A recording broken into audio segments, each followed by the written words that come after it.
We are privileged कि आज हमारे बीच हमारे ही अपने साथी Shri Nagendra Kumar Gupta ji, former vice president BSES Yamuna Power Limited, वो जुड़े हुए हैं। He is an engineering graduate with post graduation in management, 40+ years of work experience. उन्होंने Delhi Jal Board, NTPC, erstwhile DESU, DVB and now BSES Yamuna Power Limited, उसमें 2024 तक, अक्टूबर 2024 को वो रिटायर हुए, तब तक करीब 40 साल से ज्यादा का work experience, mainly power distribution का एक्सपीरियंस है, उसमें O&M का। इन्होंने लास्ट टाइम जब रिटायर हुए, he was heading the transformer and RMU workshop as well as protection of the BSCS Yamuna Power Limited, and he has also headed Project Management Office, Business Excellence Team and Business Process Improvement Unit in BSCS Yamuna Power Limited. Friends, आज का जो हमारा session होने जा रहा है उसमें mainly Shri Nagendra Gupta जी ने अपने इस पूरे टेन्योर में किस तरीके से रिसोर्स मैनेजमेंट एस्पेक्ट को यूज करते हुए प्रोडक्टिविटी पे काम किया और ऑर्गेनाइजेशनल ट्रांसफॉर्मेशन में इनका कंट्रीब्यूशन रहा, उस पर चर्चा रहेगी। तो हम स्वागत करते हैं श्री नागेंद्र कुमार गुप्ता जी का। नागेंद्र जी, आपका स्वागत है आज के रिसोर्स टॉक में। थैंक यू गुप्ता जी, मेरे को अपने रिसोर्स टॉक के सेशन में शामिल करने के लिए I am highly obliged. Nagendra ji, what are your views about Indian mission 50-50?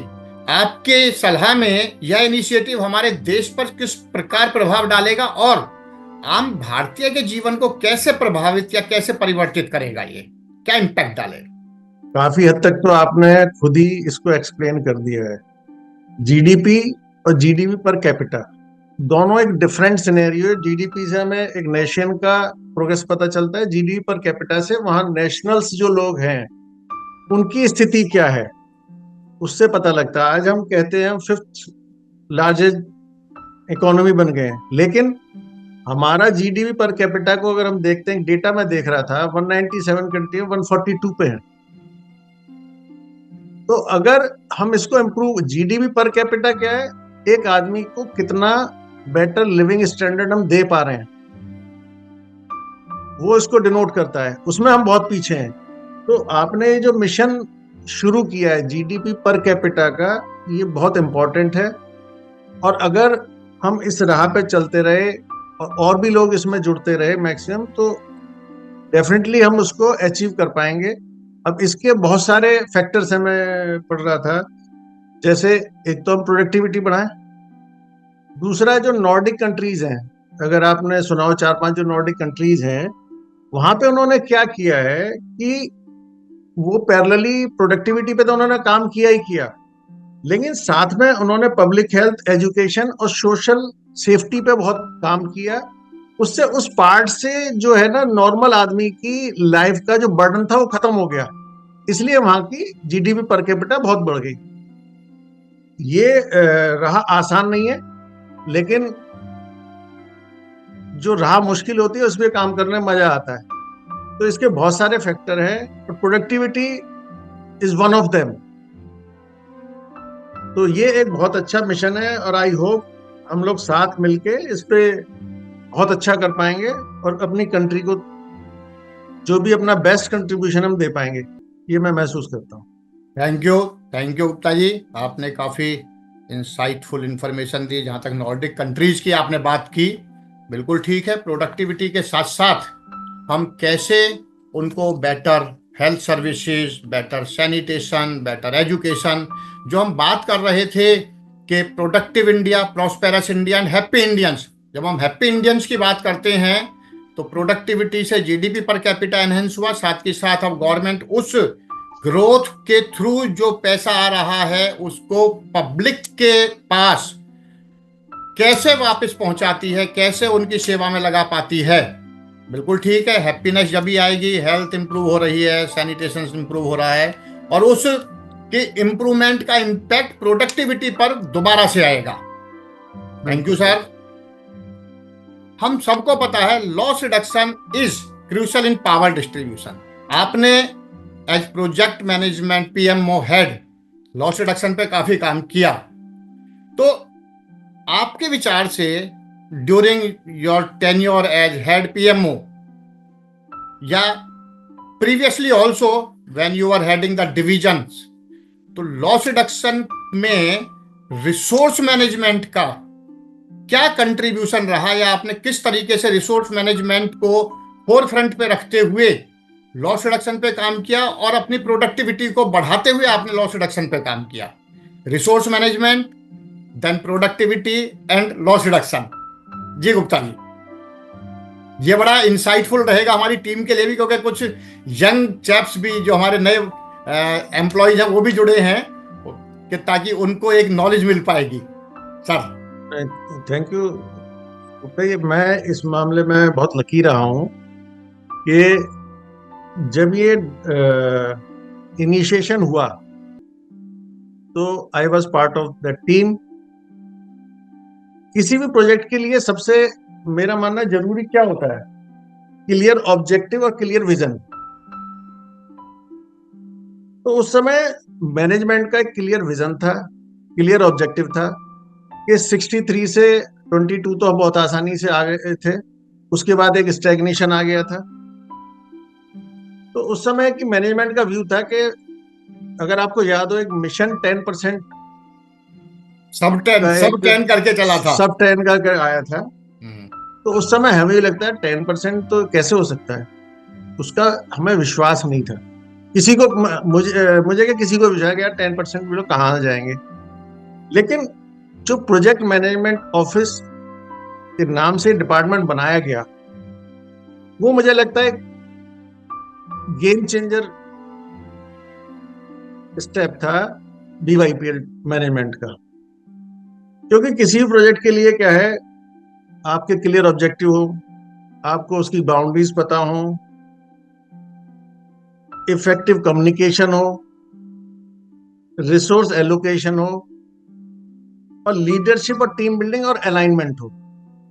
तो ये सारी चीजों का मिक्सचर उस समय एक किया गया और पीएमओ को एक जिम्मेदारी दी गई कि आपने इस सब को मॉनिटर करना है, अलाइन करना है और प्रोवाइड कराना है। अगर मैं इसकी बैकग्राउंड में जाता हूं, जब ये शुरुआत हुई, देखिए किसी भी प्रोजेक्ट की सक्सेस के लिए मेन है मैन पावर। जी, गोल सेटिंग तो है ही है। आपने सोच लिया मैंने मिशन 10% करना है, लेकिन होगा कैसे, उससे पहले करेगा कौन? तो जो सबसे इंपॉर्टेंट पार्ट था उस समय, स्ट्रक्चर आइडेंटिफिकेशन कैसे होगा, मतलब किस तरह का स्ट्रक्चर होगा जो हमें ड्राइव करके ले जाएगा। जी, मैक्सिमम लोग हम पावर सेक्टर से जुड़े हुए हैं। अगर आपको याद हो, उस समय सिंपल स्ट्रक्चर होता था। जोन में एक दो लोग होते थे, यही जोन के साथ उसी के पास सारे काम होते थे। जी, उससे पहले भी लॉस रिडक्शन की ड्राइव चले, लेकिन वो सक्सेसफुल क्यों नहीं हुए? क्योंकि जो मैन पावर हमारी थी उसका प्राइमरी ऑब्जेक्टिव था सप्लाई मेंटेन करना। लेकिन फर्स्ट टाइम उस बार ये आइडेंटिफाई सोचा गया कि भाई अगर तुमने लॉस रिडक्शन फोकस्ड उसमें कराना है तो आपको अलग से सोचना पड़ेगा। तो पहली बार एक स्ट्रक्चर बना जिसमें कि लॉस रिडक्शन के लिए अलग से टीम डिप्यूट की गई। जी, उसके बाद दूसरा क्या हुआ, आइडेंटिफिकेशन। करना क्या है, करना क्या है? तो हमारे करीब 3000 के आसपास डीटी थे उस समय। जी, एनर्जी ऑडिट टीम को दारो मदार दिया गया कि भाई मेरे को एग्जैक्ट लॉस लेवल बताओ क्या है। उससे पहले लॉस लेवल का बहुत ज्यादा फोकस नहीं था, ऑल्दो शुरू हो गया था 1-1.5 साल पहले से, लेकिन उस हिसाब से नहीं था। तो जब लॉस लेवल हमें पीएमओ की जिम्मेदारी थी कि वो उसको आइडेंटिफाई करे। तो जब लॉस हमारे पास डिवीजन का आ गया, जोन का आ गया, वो आ गया, तब हमने डिविजन्स को R0, R1, R2 कैटेगरी में बांटा और उसी के अनुसार मैन पावर डेपुटेशन किया गया। जी। लेकिन सबसे इंपॉर्टेंट चीज, मैन पावर डेपुटेशन में नंबर्स की बात नहीं थी। नंबर्स तो इंपॉर्टेंट अपने आप में थे ही थे जी। उसमें सबसे जो मेजर स्ट्रोक था, right person at right place. Okay. मेरे को लगता है कि वो एक गेम चेंजर रहा है। गेम चेंजर रहा। दूसरा रहा फोकस्ड टारगेट।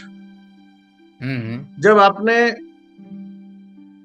आइडेंटिफाई कर लिया टारगेट क्या है, और इतने सारे लॉस मेकिंग डीटीज थे, एक साथ तो कर नहीं पाते, तो मंथ वाइज उसको ब्रेक किया गया कि इस मंथ में ये किया गया, ये आपको करके देना है। उसके बाद करना क्या है, तो एक होती है ऊपर से डायरेक्शन आ रही है, लेकिन उसमें बॉटम अप अप्रोच को लिया गया और सेमिनार्स अटेंड किए गए, तो सेमिनार्स ऑर्गेनाइज किए गए और वहां की ग्राउंड लेवल की टीम्स को बुलाया गया कि बताओ भी तुम्हारे यहाँ करना क्या है जी। उसका फायदा क्या हुआ?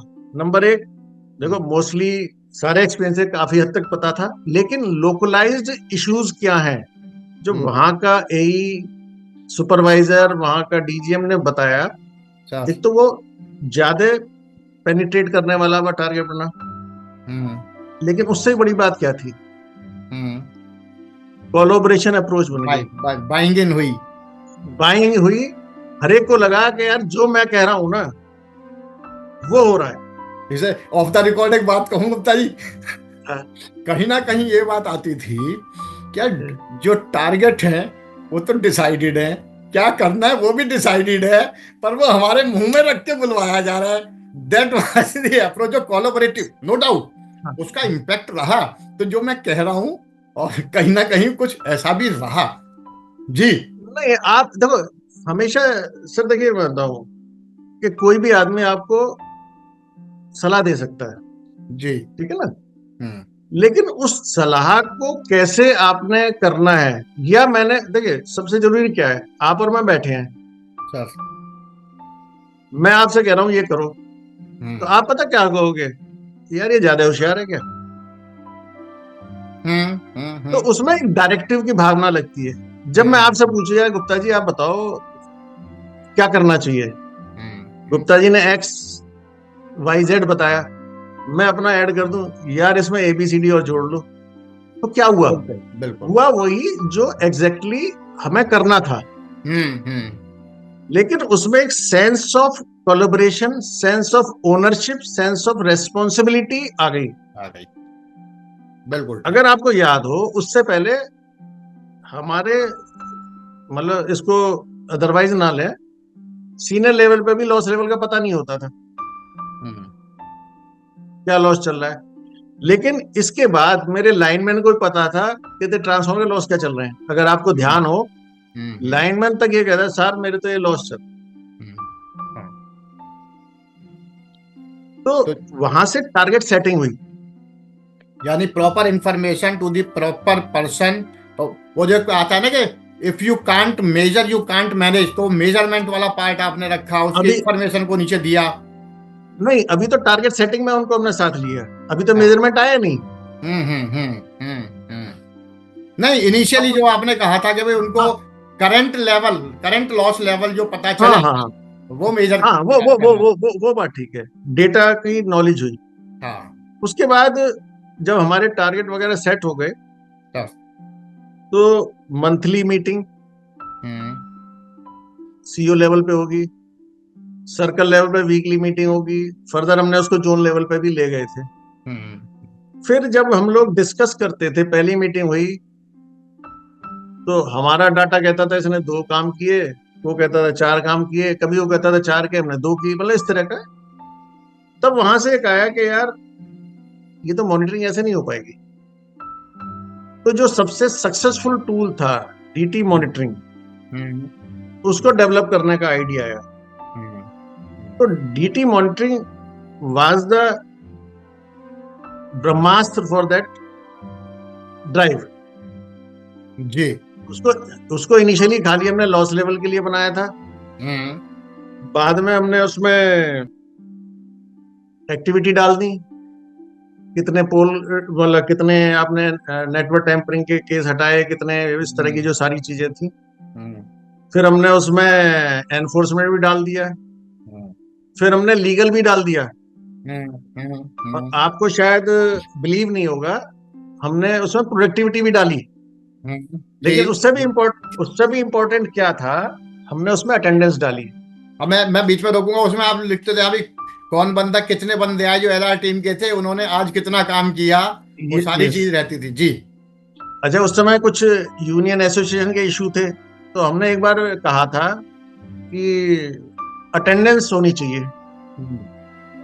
तो वहां तो हंगामा हो गया जी, मरवाओगे, यूनियन आ जाएगी, एसोसिएशन आ जाएगी। वो बात है कि भाई अटेंडेंस की बात मत करो। अटेंडेंस का हमें उस समय मना कर दिया गया, भाई अटेंडेंस में पंगा मत लो, यूनियन इशू बन जाएगा। आप बिलीव नहीं करोगे, 2 महीने बाद हमने उस पर अटेंडेंस करा ली बिना किसी को बताए। जी। हमने क्या कहा, प्रोडक्टिविटी तुम ये दे रहे हो यार, ये कैसे पता चले किस आदमी ने कितना काम किया। तो पहले हमने नंबर काउंट किए, फिर हमने नाम डाल दिए। और हमने 3 या 4 महीने बाद जब मैनेजमेंट को दिखाया था, तो वो सरप्राइज था कि अटेंडेंस कैसे हो गई। तो कई बार चीजें, मेरा कहने का पर्पज ये नहीं है, मेरा कहने का पर्पज ये है, कई बार अगर हम ज्यादा शोर मचाते हैं ना, तो काम अटकता है। आप आराम से लोगों को लॉजिक के साथ आप बात करते हो ना सर, तो सारे काम हो जाते हैं। इसके बाद नेक्स्ट स्टेप था जो बड़ा इंपॉर्टेंट, सर्विलेंस डिपार्टमेंट को क्रिएट करना। क्योंकि अगर आप पूरा देखो, सर्विलेंस ने हमारे इस पूरे उसमें बहुत हेल्प किया, क्योंकि हमारे जितने इंजीनियर से हर जगह जा नहीं सकते थे जी। तो वो जो उस समय शायद 15 टीमें डाली गई थी शुरुआत में, और हमने R0, R1, R2 के हिसाब से उनको वर्क एलोकेशन किया था। तो उन लोगों ने इंफॉर्मेशन ला के दी, कहाँ पे चोरी हो रही है, कहाँ पे डीबी खुली पड़ी है, कहाँ पे मीटर टर्मिनल खुले पड़े हैं, कहाँ से मीटर बाईपास है। तो उसने एक बहुत बड़ा हेल्प, मेरा मानना है कि जो जोनल टीम थी उनको बहुत बड़ी हेल्प दी। ऑल्दो इनिशियली ये लगता था कि यार ये मेरी कमी निकाल रहा है, उस पर बहुत इशू भी होते थे। लेकिन ये फैक्ट है कि मेरे ख्याल में 2 या 3 महीने बाद ये सबको समझ में आ गया था कि नहीं यार, ये तो हमारी हेल्प कर रहा है, ये हमारे लिए बहुत वैल्यूएबल रिसोर्स है जो हमारे को मदद कर रहा है। राइट, वैल्यूएबल रिसोर्स है, क्योंकि वो आपकी आंख बन के काम कर रहा है, सारे में आपको इन्फॉर्मेशन दे रहा है। तो ये एक बहुत बड़ा फैक्टर रहा सर। उसके बाद नेक्स्ट ईयर हमने एनफोर्समेंट की फोकस्ड टारगेटिंग हमने की। तो देखा जाए तो, और ऐसा नहीं है, वैसे मैं एक चीज आप बताऊं कि पहले साल में तो पीएमओ ने कुर्सी भी बांटी थी, पीएमओ ने कंप्यूटर भी बांटे थे। क्योंकि पहले साल का स्ट्रगल तो ये था कि रिसोर्स को एग्जैक्ट जगह पर पहुंचाना जी। पहले 6 महीने हमारे पास स्ट्रगल यही था। लेकिन एक बार जब ये एस्टेब्लिश हो गया था, तो जितने भी डिपार्टमेंट थे उसके बाद पीएमओ काम सिर्फ रहेगा उनको अलाइन करो और टारगेट। तो ये एक brief of the start of journey of PMO था।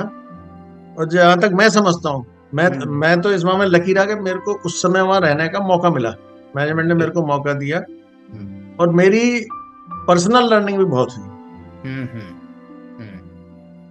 चीजों को किस तरह से रेगुलेट करना है, इसको क्या सामान देना है। और पीएमओ, जहां तक मुझे लगता है, पीएमओ एक चीज में कामयाब रहा जी, कि लोगों को एक विश्वास हो गया था कि अगर कोई दिक्कत है तो पीएमओ टीम को बता दो, वो काम हो जाएगा। तो ये this was the another factor किसी भी प्रोजेक्ट की कामयाबी के लिए। अगर आपकी टीम ये समझती है कि यार मैं अपनी प्रॉब्लम यहां पहुंचा दूं तो ये काम हो जाएगा। ट्रस्ट ने बहुत बड़ा रोल प्ले किया इसमें, ट्रस्ट ने बहुत बड़ा रोल प्ले किया। उसके बाद एक इम्पोर्टेंट फैक्टर है HR इनिशिएटिव जो रहे। देखिए, रिवार्ड रिकॉग्निशन उस समय किया गया, और जो रिवार्ड रिकॉग्निशन होता था वो डेटा बेस्ड होता था, जनरल नहीं होता था कि मुझे नगे गुप्ता की शक्ल पसंद है तो मैं उसको नाम दे दूं। शुरुआत में लोगों को लगा, जब शुरुआत की थी लोगों ने कहा ये कैसे हो गया, लेकिन जब हमने उसको नंबर्स के साथ सर्कुलेट करना शुरू कर दिया था तो क्वेश्चन ही खत्म हो गए। यानी डाटा बैक्ड R&R रहा। हाँ, डाटा बैक्ड R&R था क्लियरली। इवन ये लोगों को पता नहीं है, हम आउटबाउंड पे भी लोगों को ले गए थे ना, तो उसमें कहीं ना कहीं वो चीज काम करती थी। क्या चीज? डाटा बेस्ड आउटपुट जो रही वो चीज। हाँ, डाटा कि हाँ यार ये अच्छा कर रहा है, ओके, ये वाली टीम अच्छा कर रही है, उससे ले जाओ। लेकिन वहां एक बाउंडेशन थी हमारी, क्योंकि आप लिमिटेड लोगों को ले जा सकते थे। तो उसमें क्या हो रहा था, जब एक दो आउटबाउंड पे चले गए तो सीनियर चले जाते, सीनियर वाले डिवीजन हेड या ऊपर लोग चले जाते थे। तो हमें फीडबैक मिला कि यार नीचे के लोग तो परेशान हो रहे कि यार काम तो हम करते हैं और ये ऊपर वाले घूम रहे हैं, एक नेचुरल चीज। तो बाय द वे, एक दिन मैं न्यूज़पेपर पढ़ रहा था जी, तो कंट्री इनका उस समय एक एड निकला था। उन्होंने एक 50 सीटर मिनीप्लेक्स अपना बनाया था। तो वहां से हमें आइडिया में, देखो सबको तो ले जा सकते हैं, HR ने कहा जी मैं इतने लोगों को कैसे ले जाऊंगा, कि हमारा बहुत बड़ी स्ट्रेंथ थी। तो हमने एक प्रोग्राम जनरेट किया कि भैया जोनल लेवल के लोगों को जो है ना, हाफ डे डिस्कशन और हाफ डे पिक्चर दिखाई जाएगी। तो ये जस्ट मैं बता रहा हूँ कि इस तरह के इनिशिएटिव रहे। फिर अगर हम कॉर्पोरेट कम्युनिकेशन की साइड से आते हैं जी, नुक्कड़ नाटक, साझा प्रयास, इस तरह के बहुत सारे ड्राइव चलाए गए कंज्यूमर्स को भी साथ लेने के लिए। राइट। तो ये कुछ एक बैकग्राउंड था मेरे ख्याल में। अगर मैंने शायद अच्छी तरह समझा दिया हो, अगर कुछ कमी हो तो बताइए। गुप्ता जी, आपने बड़ा एलोबरेटेड वे में चीज़ों को रखा, और उसमें जो कुछ अगले सवाल थे वो भी मुझे लगता है कि यहाँ आपने एड्रेस कर दिए कि भाई मैं पूछना चाहता क्या चैलेंजेस आपने फेस किए, वो आपने यहाँ बताया कि फर्स्ट ईयर का, और उसके अलावा R&R में आपके चैलेंजेस रहे। और जी जी जी, इसमें जो दो तीन चीज़ें निकल के आई, फोकस्ड अप्रोच, कोलैबोरेटिव अप्रोच, और एक जो है what you can't measure you can't manage, तो मेजरमेंट बड़ा फोकस पॉइंट रहा। डाटा एनालिसिस या डाटा कैप्चरिंग कि ताकि अगर हम कुछ भी किसी को R&R में दे रहे हैं तो उसके पीछे डाटा हो, एक बैकिंग हो, कोई उस पर क्वेश्चन ना कर पाए। और इसमें एक जो सबसे बड़ी बात रही, रिसोर्स का proper management, prioritisation, proper placement, किसको कहाँ रखना है उसकी समझ हमें थी, उस पर काम किया।